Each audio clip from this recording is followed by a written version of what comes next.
და პირველ რიგში მინდა გითხოთ, რა თქმა უნდა, პრეზიდენტის გამოსვლასთან დაკავშირებით, როგორ შეაფასებდით თქვენ აქცენტები, რომელიც პრეზიდენტმა გააჟღერა ევროსაბჭოში, რამდენად სწორად იყო გაკეთებული ეს აქცენტები და მათ შორის იყო საუბარი შიდა პოლიტიკაზეც, რასაც თქვენი ოპონენტების კრიტიკა მოჰყვა და მათ არასერიოზული უწოდეს პრეზიდენტის გამოსვლას.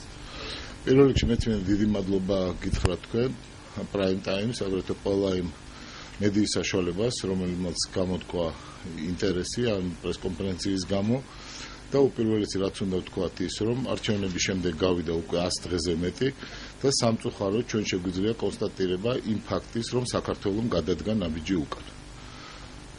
და რამაძლევს ამის თქმის საფუძველს. რამდენიმე გარემოება, მათ შორის ის ვითარება, რომ პრაქტიკულად დეკლარირებული ევროპული მისწრაფებები ჩვენი ქვეყნის რეალურად არის უარყოფილი და რეალურად უარყოფაში გულისხმობ იმას, რომ საქართველოში გრძელდება მოსამართლეების დატერორება, საქართველოში გრძელდება თვითმმართველობებზე შეტევა, საქართველოში გრძელდება დეპუტატების დაშინება და სხვადასხვა თანამდებობის პირები, მათ შორის პრემიერ-მინისტრიც აბსოლუტურად არ ერიდებიან იმის აშკარად თქმას, რომ ეს სასამართლოს კარებზე და პროკურატურის კარებზე ადამიანთა მისვლა გაგრძელდება მანამ, სანამ არ შეწყდება პოლიტიკური წინააღმდეგობა ოპოზიციური პოლიტიკური ძალის. ეს გახლავთ უმთავრეს ევროპულ ღირებულებებზე უარის თქმა და შესაბამისად ეს გახლავთ უარის თქმა ყველაფერ იმაზე, რასაც საქართველოს აკეთებდა უკანასკნელი წლების განმავლობაში. კერძოდ იმას, რომ ჩვენი ქვეყანა ჩამოყალიბდეს თანამედროვე ცივილიზებულ ევროპულ ქვეყნად, რომელიც გაიზიარებს თავისუფალი სამყაროს ფუძემდებლურ და ფუნდამენტურ ღირებულებებს.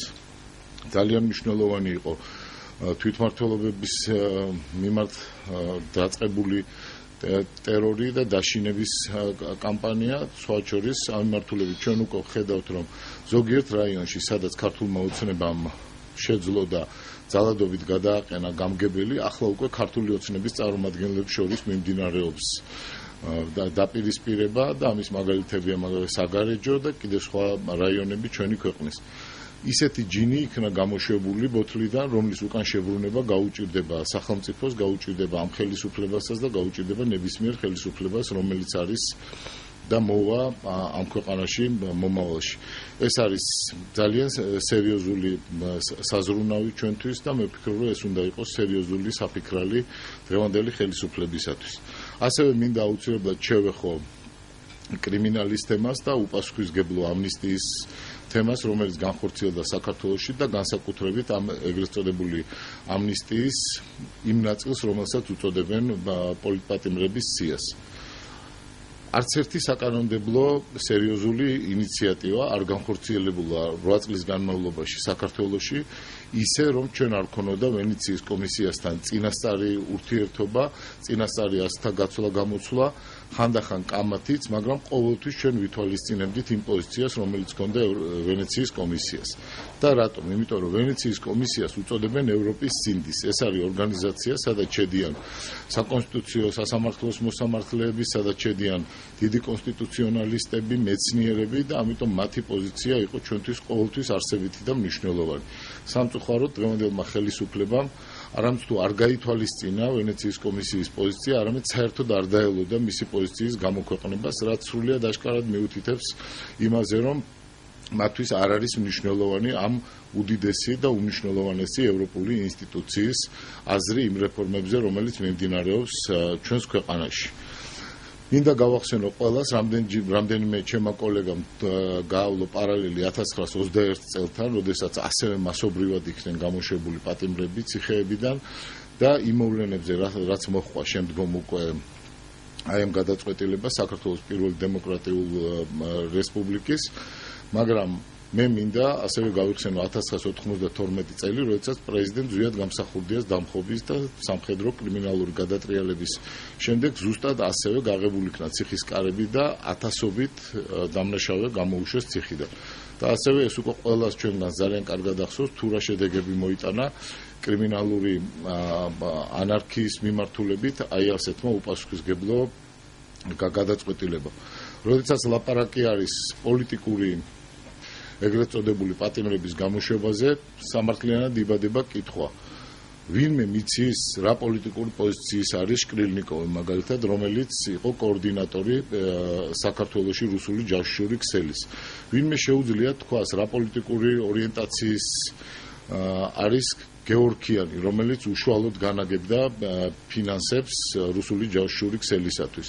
ვინმე მიცის პოლიტიკური ორიენტაცია მაგალითად ჩახალიანის, რომლის გამოშვებას ახლა ახალი აქტით აპირებენ და ეს არის ის ჩახალიანი, რომელიც ესხმოდა თავს ქართულ უნივერსიტეტს სამცხე-ჯავახეთში, ეს არის ის ჩახალიანი, რომელიც ესხმოდა ტაძრებს თავს, მათ შორის ქართულ მართლმადიდებლურ ტაძრებს თავს. ვინმე შეუძლია ამაზე პასუხის თქმა, თუ რატომ არიან ეს ადამიანები პოლიტიკური პატიმრები.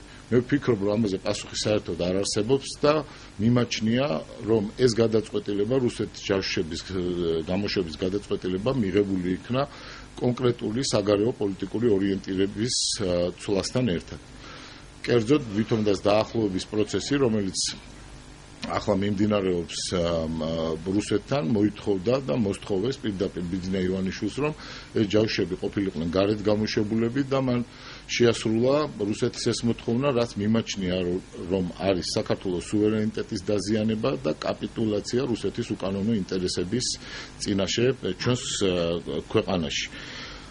ის რომ საქართველო იცვლის პოლიტიკურ კურსს, ასევე დასტურდება სხვა რამდენიმე გარემოებით, კერძოდ განცხადებებით იმასთან დაკავშირებით, რომ თურმე სომხეთი უნდა იყოს საქართველოსათვის იდეალი და რომ საქართველოს თეთრი შურით უნდა შურდეს სომხეთის, რომელიც ახერხებს ლავირებას იმ გეოპოლიტიკურ გარემოში, სადაც ჩვენ ცხოვრობთ. მე მინდა შევახსენო ყველას, რომ სომხეთს არასდროს არ განუცხადებია ნატოში გაწევრიანების სურვილი. მე მინდა შევახსენო აგრეთვე ბატონ ივანიშვილს, რომ სომხეთი არის კოლექტიური უსაფრთხოების SNG სტრუქტურის წევრი, რომელიც ნამდვილად არ მოიაზრება ნატოს მოკავშირედ. ამიტომ მიუხედავად იმისა, რომ მე ხაზგასმით ვადასტურებ ჩემს პატივისცემას სომეხი ხალხის და სომხეთის სახელმწიფოს კანონიერი სუვერენული უფლების მიმართ, რომ ჩამოაყალიბოს თავის საშინაო და საგარეო პოლიტიკური ორიენტირები ისე, როგორც მას სურს, საქართველოსათვის ამგვარი გზა არის მიუღებელი. ჩვენი გზა არის დეკლარირებული და ჩვენი გზა არის ის, რაც გზაზე ჩვენ უკვე გადავდგით ძალიან ბევრი ნაბიჯი. კერძოდ ეს გახლავთ თავისუფალ სამყაროსთან დაახლოება, ევროკავშირთან ინტეგრაცია, ევროპული ღირებულებების გაზიარება და რა თქმა უნდა ნატოში საქართველოს ინტეგრაცია. ამიტომ ამ ტიპის განცხადებები ცხადად ადასტურებს, რომ ქვეყანა იწყებს სხვა მიმართულებით სულას, რაც არის უმნიშვნელოვანესი გარდამტეხი მომენტი საქართველოსათვის.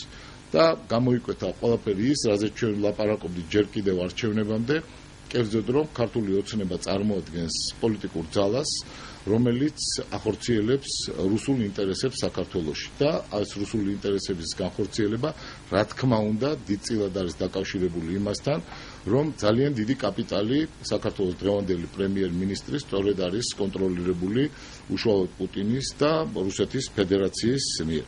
ასევე მინდა შევეხო საკონსტიტუციო ცვლილებების საკითხს. დღეს იცი თბილისში გაიმართა კიდევ ერთი სხდომა, მე დავესწარი პირველ ორ სხდომას, ეს იყო ზუგდიდში და ქუთაისში და ყოველგვარი გადამეტების გარეშე შემიძლია თქვა, რომ დამაჯერებელი არგუმენტაცია თუ რატომ უნდა განხორციელდეს ეს საკონსტიტუციო ცვლილებები, იქ არ იქნა გაჟღერებული უმრავლესობის მხრიდან. კერძოდ ვთვლი, რომ პრეზიდენტისათვის უფლებამოსილების შემცირება უკავშირდება ხელისუფლების უზურპაციის თემას.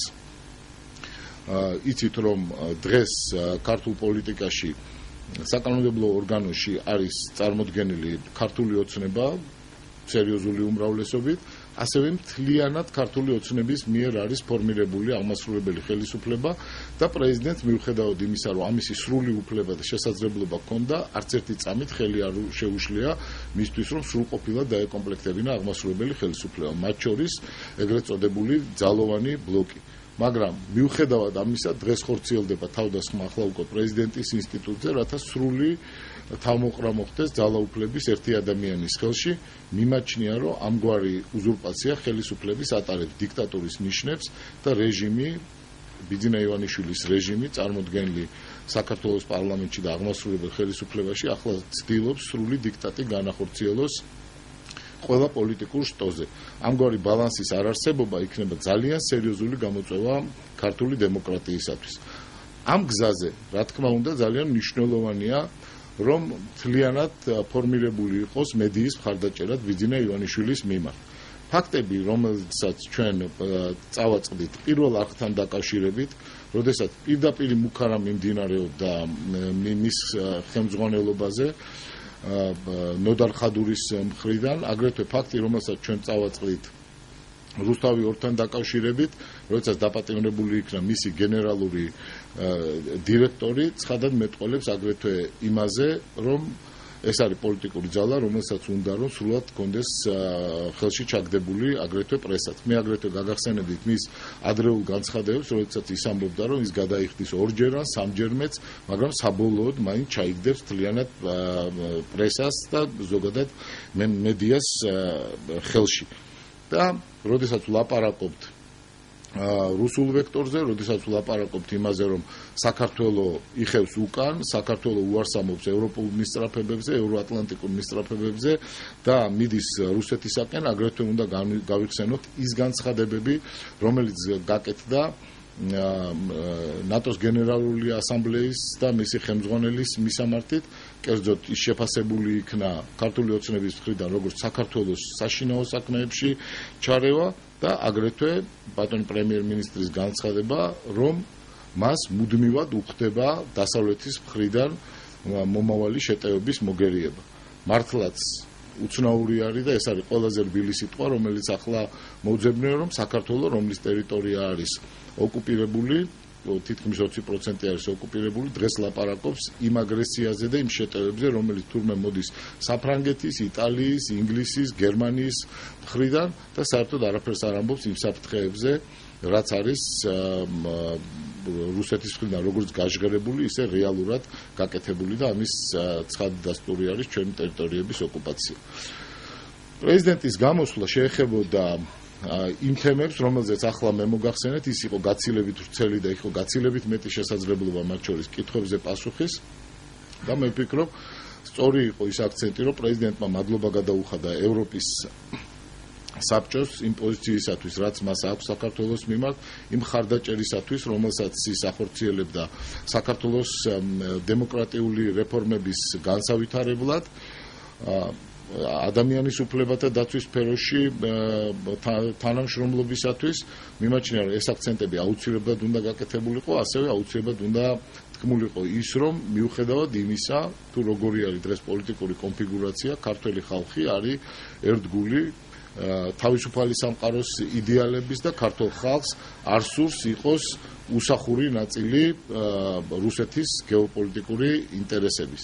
ის გეოპოლიტიკური სივრცე, რომლის ჩამოყალიბებას ან უпростоრად აღდგენას ცდილობს რუსეთი ძველი საბჭოთა კავშირის ფარგლებში, არის სრულიად მიუღებელი საქართველოსათვის და ეს გახლავთ არა მხოლოდ ჩემი, არამედ მთლიანად ჩემი პოლიტიკური გუნდის პოზიცია, ასევე დარწმუნებული ვარ ქართული ხალხის უდიდესი უმრავლესობის პოზიცია, რადგან ჩვენი დამოკიდებულება, ჩვენი დამოუკიდებლობისადმი, თავისუფლებისადმი, ასევე საქართველოს ხალხის სურვილი, რომ გაწევრიანდეს ნატოში, არაერთგზის იქნა გამოხატული, მათ შორის ორჯერ ეს იქნა გამოხატული რეფერენდუმის გზით. სხვა პრეზიდენტის მიერ გამოთქმული მოსაზრებებიდან ალბათ მნიშვნელოვანი იყო, რომ პრეზიდენტმა თავი არ არის და იმ ვითარების გადმოცემას, რაც არის დღეს საქართველოში და მართლაც მე ვფიქრობ, ასე უნდა იქცეოდეს ყველა ის ადამიანი, რომელსაც გაცნობიერებული აქვს პასუხისმგებლობა თავის ქვეყნის წინაშე, კი არ დაიმალოს ის პრობლემები, რომელიც ქვეყანაში არის მედიაზე თავდასხმის, მოსამართლეებზე თავდასხმის, ადგილობრივი თვითმმართველობის განადგურების, დეპუტატებზე მუქარის სახით, არამედ ეს ყველაფერი უნდა ითქვას ღიად, იმიტომ რომ ჩვენ თვლით, რომ ევროპის საბჭო, ზოგადად ევროპა არის ისტორიულადაც საქართველოსთვის მთავარი მისწრაფებების საგანი, ეს არის ჩვენი სახლი და სახლში რა თქმა უნდა განიხილებოდეს ყველა ის პრობლემა, რომელიც არსებობს. მიმაჩნია, რომ ევროპის საბჭო და ახლა საპარლამენტო ასამბლეაზე ალბათ იქნება რეზოლუციაც ადეკვატურად შეაფასებს ჩემი რწმენით იმ ვითარებას, რომელიც ქვეყანაში არის და შეაჩერებს იმ ძალიან ნეგატიურ ტენდენციებს, რომელიც საქართველოში დღეს უკვე არის და ამის შემდეგ ჩვენ უკვე შევძლებთ რომ განვავითაროთ თანაარსებობის, ან როგორც უწოდებენ, კოჰაბიტაციის პროცესი, ისე რომ შევეგუოთ ერთმანეთის არსებობას პოლიტიკურ სცენაზე. განადგურება მოწინააღმდეგე პოლიტიკური ძალის ვერ იქნება ევროპული საზოგადოების ინტერესი და მე ღრმად ვარ დარწმუნებული, რომ ბიძინა ივანიშვილის და ქართული ოცნების აი ამ ძალიან უსახურ და ყოველად მიუღებელ ოდიოზურ ინტერესს, რომ მარტო დარჩენ პოლიტიკურ არენაზე, ექნება სათანადო რეაგირება ჩვენი ევროპელი მეგობრების და ევროპელი პარტნიორების მხრიდან. და პრეზიდენტის არჩევ უმრავლესობის დეპუტატები აცხადებენ, რომ თუ არჩევანი გაკეთდა კლასიკურ საპარლამენტო მოდელზე, მაშინ შეიძლება განიხილონ პრეზიდენტის არაპირდაპირი წესით არჩევა, ანუ შესაბამისად როგორც გასაგებია, თქვენ გულისხმობთ ხმალაძის ინიციატივას, რომ პრეზიდენტი პირდაპირ პარლამენტის მიერ იყოს არჩეული. დიახ, იმ პოზიციას, რომელიც ჩემი მეგობრების მხრიდან გაკეთდა, მე ვეთანხმები, თუ კი საუბარი იქნება მართლაც კლასიკურ საპარლამენტო მოდელზე, ეს გულისხმობს სრულიად სხვა ფუნდამენტურ ცვლილებებს ჩვენს კონსტიტუციაში, სხვა შემთხვევაში ხელოვნურად ამოგლეჯვა დღევანდელი კონსტიტუციიდან პრეზიდენტის არჩევითობის და მისი არჩევა პარლამენტის მხრიდან მიმაჩნია, რომ არ იქნება სწორი. ქართულ ხალხს აქვს შესაძლებლობა, რომ აირჩიოს თავისი პრეზიდენტი, აქვს შესაძლებლობა აირჩიოს პარლამენტი და აქვს შესაძლებლობა აირჩიოს ადგილობრივი თვითმმართველობები. ამ უფლების წართმევა ქართული ხალხისათვის და ძალიან პატივსაცემი თუნდაც ინსტიტუციისთვის გადაბარება მიმაჩნია, რომ არ იქნება დემოკრატიის გზაზე წინ გადადგმული ნაბიჯი. და მიმაჩნია, რომ რაღაცნაირად ეს უკავშირდება გარკვეულ შიშს იმისა, რომ შემოდგომისათვის იმდენად მძაფრი იქნება უკვე კრიზისი ქვეყანაში, იმდენად ცუდი იქნება ეკონომიკური ვითარება და იმდენად ღრმა იქნება კრიტიკა მთელი მსოფლიოს მხრიდან გამოთქმული, რომ ქართულმა ოცნებამ სავსებით შესაძლებელია ვერ მიაღწიოს წარმატებას ამ არჩევნებში. ამიტომ უბრალოდ სურთ, რომ გაიადვილონ საქმე და არჩევინონ იმ ორგანოს საქართველოს პრეზიდენტი, რომელშიც დღესდღეობით აქვთ უმრავლესობა. ბატონო გზარ, დღეს შინაგან საქმეთა მინისტრმა წარადგინა პოლიციელებისთვის ახალი კოდექსი, ეთიკის კოდექსი, ცვლილებები იქნება ამ კოდექსში და რაღაც ორ კვირას შევა ძალაში. თქვენი აზრით, წინა კოდექსის შეცვლა საჭიროებდა თუ არა, საჭიროება თუ არ იყო და მინისტრმა ასევე განაცხადა, რომ მოქალაქეებზე იქნება ორიენტირებული, მოქალაქეების უფლებების დაცვისკენ იქნება უფრო მიმართული ეს კოდექსი და იყო თუ არა რაიმე შენიშვნები თქვენი აზრით წინა კოდექსში და შესაძლებელი იყო თუ არა საერთოდ ეს კოდექსი. ჩემთვის უცნობი არის ახალი წარმოდგენილი კოდექსი, მაგრამ თავისთავად ვფიქრობ, არ არის ყველაზე უფრო გადაუდებელი საქმე ახლა პოლიციის რეფორმირება. პოლიცია გახლდათ ის ინსტიტუცია, რომელსაც ჰქონდა ყველაზე უფრო მაღალი ნდობა საქართველოში. თუ არ ვცდები, პოლიციის ნდობა აღწევდა 87%, ასევე ყველას გვიხდება შეხება პატრულთან და პატრულისადმიც არის სრულიად ერთმნიშვნელოვანი კეთილგანწყობილი დამოკიდებულება. ამიტომ ცოტა გაუგებარი არის, რა შეიძლება ემსახურებოდეს აი ამ ტიპის ცვლილებები, ამ ტიპის რეფორმირება. მე არ მესმის რა მოტივაცია შეიძლება ჰქონდეს ადამიანს, როდესაც აი ესეთი დიდი მხარდაჭერა არსებობს პოლიციის მიმართ და იქ განახორციელოთ ცვლილებები. თუ ჩვენ გავითვალისწინებთ იმას, რაც ხდებოდა როგორც თბილისში, ასევე რეგიონებში და რაც უკავშირდება ასეულობით ადამიანის სამსახურიდან პოლიციელებს გულისხმობ დათხოვნას, სწორედ ეს ხორციელდებოდა პოლიტიკური ნიშნით და მიმაჩნია, რომ ამ გზით სიარული საქართველოს კარგს არაფერს არ მოუტანს. მე კიდევ ერთხელ მინდა დავადასტურო ჩემი პატივისცემა ქართული პოლიციის მიმართ მისი საქმიანობის გამო უკანასკნელი წლების განმავლობაში. ქართული პოლიცია იყო ის ინსტიტუცია, რომელმაც ყველაზე უფრო ადრე ჩამოაყალიბა რწმენა ქართული სახელმწიფოს მიმართ.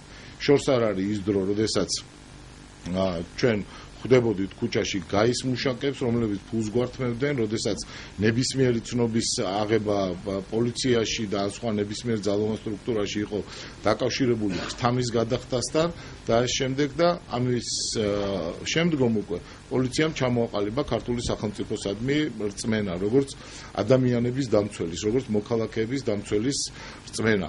რა თქმა უნდა, არ არსებობს არც ერთი ისეთი ინსტიტუტი, რომელიც არ შეიძლება გაუმჯობესდეს, მაგრამ იმ ზოგადი ტენდენციებიდან გამომდინარე, რაც დღეს მიმდინარეობს, როგორც თლიანად საქართველოში, ისევე პოლიციაში, მე ძალიან პესიმისტურად ვარ განწყობილი იმ ცვლილებების მიმართ, რომელსაც განახორციელებს დღევანდელი შინაგან საქმეთა სამინისტროს ხელმძღვანელობა. ამიტომ დაარსებულია კითხვები, რა ვერ გეტყვით, აი რით არ მოსწონდა ძველი ეთიკის კოდექსი და რას გულისხმობს გაუმჯობესებაში, ამაში არ შემიძლია გითხრათ.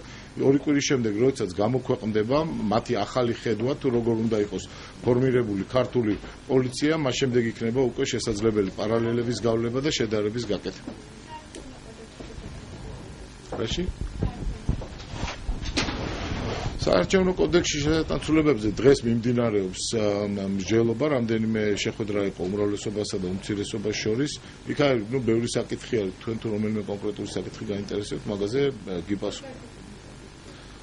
ზოგადი როგორ ხო, ბევრი საკითხი არის ძალიან, იქ და განიხილება ეს საკითხები.